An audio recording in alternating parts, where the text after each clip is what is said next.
जग से मुख को मोड़ा संयम धारा। मैं तो स्वामी शामी शामी शामी, हे स्वामी शामी शामी शामी, हे स्वामी शामी शामी शामी।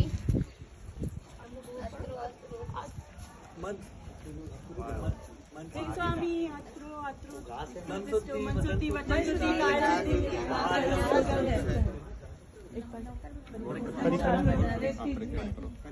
नमो अर्यन्ताणं नमो सीताणं नमो ऐरियाणं नमो वजायाणं नमो लोये सवे साहुणं नमो अर्यन्ताणं नमो सीताणं नमो ऐरियाणं नमो वजायाणं नमो लोये सवे साहुणं नमो अर्यन्ताणं नमो सीताणं नमो ऐरियाणं नमो वजायाणं नमो लोये सवे साहुणं नमो अर्यन्ताणं नमो सीताणं नमो ऐरियाणं नमो वजायाणं नमो लोये सवे साहुणं।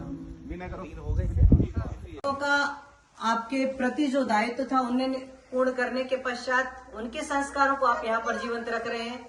वो सब चीजों को कुछ लम्हों में देखने सुनने के बाद मैं गदगद हूँ, बहुत ही ज्यादा प्रसन्नचित हूँ। प्रसन्नता हुई देखकर जानकर कि न सिर्फ आपका मन से रुझान है बल्कि एक्टिविटी में भी बहुत ही अच्छे तरीके से परफेक्ट है, जो सुबह से मैंने देखा है। आपके लिए पहला अवसर है, मेरे लिए भी अविस्मरणीय क्षण है यहाँ पर आना, क्योंकि आपको तो पहले अवगत हो चुका था कि मैं यहाँ पर आ रहा हूँ, पर इंडिया वालों को, भारत वालों को मेरे आने के 3 दिन पहले ही पता लगा कि मैं यहाँ जा रहा हूँ। तो जैसा आप लोगों को था वैसा ही वहाँ के लोगों को है कि वहां पर जाके होगा क्या, और आप लोगों का था कि यहाँ पर आके होगा क्या। ये सबसे पहले तो ये था कि आए सच में आ रहे हैं क्या, ऐसा ही था क्या? हाँ, क्योंकि अभी तक ना तो किसी ने सोचा था इसके लिए और ना किसी ने कदम उठाया था।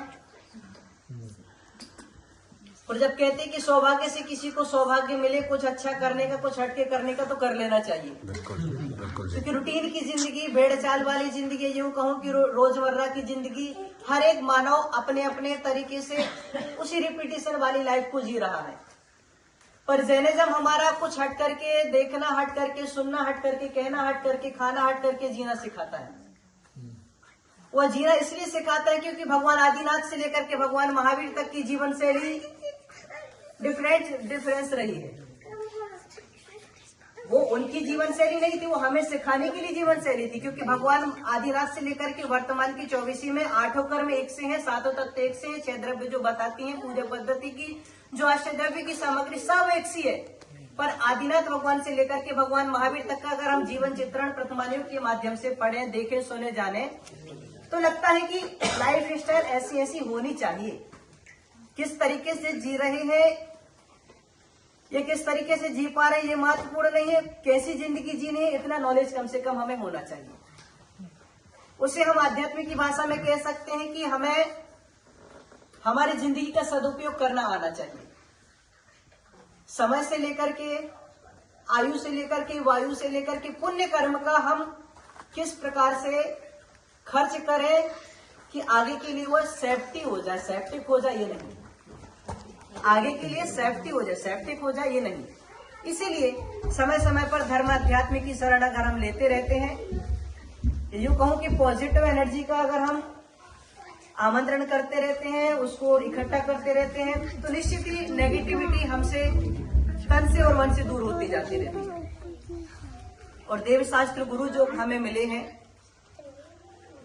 क्योंकि भगवान तो सबको मिले हैं, देवी देवता के रूप में, मूर्ति के रूप में, किसी को ग्रंथि के रूप में, किसी को देवस्थान के रूप में, पूरी दुनिया को किसी न किसी रूप में भगवान मिले हैं। बाहर की संस्कृति में गॉड कह देते हैं। पर जो जैन समाज को ये जैन कुल में जन्म लेने वाले व्यक्ति को जितनी व्यवस्थित तरीके से अपॉर्चुनिटी मिली है, मैं मानता हूँ दुनिया में किसी को नहीं मिली है। क्योंकि जैन कुल में जन्म होने के बाद और अन्य कुल में जन्म होने के बाद जिन कर्मों से, जिन पाप कर्मों से बचने का प्रयास नहीं हो पाता है, जन्म से ही हमें इतने सारे पापों से बचने का लाभ मिल जाता है। और उनसे बचकर के हम जैसे ही अपने जीवन को शुरू करते हैं तो मानते हैं कि आगे वाला जीवन भी हमारा सुखद तरीके से हो जाएगा। क्योंकि आप सभी लोग यहाँ पर बड़े बुजुर्गों जिन्होंने आपको जन्म दिया उनको छोड़ करके उनकी उम्मीदों के साथ यहाँ पर बैठे हुए हैं, तो निश्चित ही कुछ अर्जन करने के लिए, कुछ अर्निंग करने के लिए यहाँ पर आए हुए हैं कि हम भी परिवार के साथ, समाज के साथ कुछ नाम रोशन करें या कुछ ऊंचे उठे। इतने गंभीर तरीके से नहीं सुनेंगे। अगर मैं किसी आपसे जवाब मांगू तो जवाब देंगे तो मुझे अच्छा लगेगा और ऐसा लगेगा हाँ, सुबह से जिन लोगों से मिल रहा हूँ, जिनका अपनापन लूट रहा हूँ, तो मैं भी कुछ लुटा दूं। तो निश्चित ही जब हमें देवशास्त्र गुरु की शरण मिली है तो छोड़ने का तो सवाल उठता ही नहीं है। एक साथ 3 स्टार मिल जाए किसी को, 1 स्टार इंडिया की डेफिनेशन में जैसे बोले उसको पूरा जिंदगी लग जाती है जुटाने में। जो वर्दी वाला बंदा होता है 1 स्टार जुटाने में बड़ी पूरी जिंदगी लग जाती है। ना जाने ईमानदारी के कितने सारे इम्तिहान उसको देने पड़ते हैं। और हमें सौभाग्य से जन्म से 3 स्टार मिले हुए हैं। 4-5 स्टार भी हम मान सकते हैं क्योंकि पंच परमेष्टि के रूप में हमें मिला हुआ है पूरा वेश। और जब पंच परमेष्टि का वेश हमें मिला हुआ है, पंच परमेष्टि रूपी संपत्ति हमें मिली है, तो इसका रख रखाव तो बनता है। बनता है कि नहीं बनता है? मैं ये नहीं कहता हूं कि आपके अगर 24 घंटे आपको मिल रहे हैं तो 24 घंटे में 8 घंटे, 10 घंटे, 12 घंटे की आपका जॉब टाइम निकल जाता होगा, वर्किंग टाइम निकल जाता हो, उसके बाद का बचा समय आप आध्यात्म में ही दें, मैं ये नहीं कहूंगा। दे भी नहीं सकते क्योंकि प्रैक्टिकल नहीं है। पर उसके बाद भी अगर हमें लगता है कि हमें आज इतनी एनर्जी की जरूरत है, आज हमें इतनी डाइट की जरूरत है, इतनी हम व्यवस्था कर लेते हैं, आज हमें इस तरीके की डाइट लेनी कि मैं स्वस्थ रहूं, ये वाली अनुकूलता बैठा लेते, पर इस तरीके की आध्यात्मिक एनर्जी की व्यवस्था हम कर ले, इसके लिए हम आलसी हो जाते हैं। हो जाते कि नहीं हो जाते हैं? कभी ऑफिस का वर्डन सोच करके, ऑफिस की वर्किंग सोच करके हम आध्यात्म को, भगवान को छोड़ देते हैं।